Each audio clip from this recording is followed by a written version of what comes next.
Now, Storm Tracker 9 weather with meteorologist Cameron Landfield. Well, good morning, everybody. Happy Monday. Today, as you know, is going to be extremely hot. We're looking at the upper 50s to even the 60s already in some areas. Check this out. The 4 cameras are rolling and the sky is clear everywhere except on the coast. The coast has a whole lot of low clouds right now and even some fog out there. And it does look like on at least a couple models, it's going to be lingering for several hours. I do want to point out though, look at those temperatures up close to 60 everywhere. Roseburg at 64. That is a burning hot morning we're looking at right now. Visibility, like I said, is dropping. North Bend looking better than everywhere else on the coast, but we are low for Newport and Florence. Keep your eyes open out there. I think the fog is just going to get worse. We have more high pressure over the area for today, onshore winds too, and those two things together, they generally make some pretty bad fog. Seeing some issues out in Cresswell as well. Again, that's just because of the high pressure. I don't think inland will see visibility problems for most of the day, but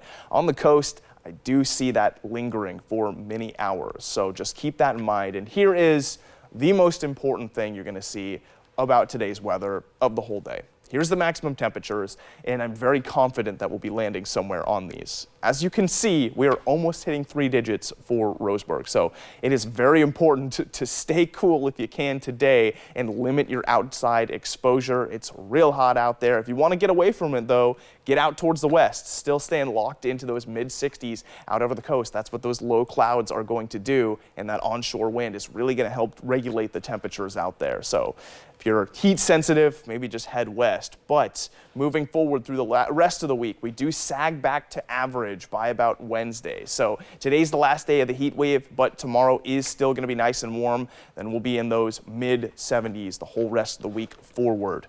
Moving through the stormcast here, like I said, this layer of clouds, I think, is going to stick around a little bit longer than the stormcast says it is. 9 a.m. into probably 11:30 or 12 o'clock will remain cloudy out by the coast and maybe even to 1 or 2 o'clock. After that, though, you can see the sun is completely shining for the remainder of the day, and that's basically all we're dealing with.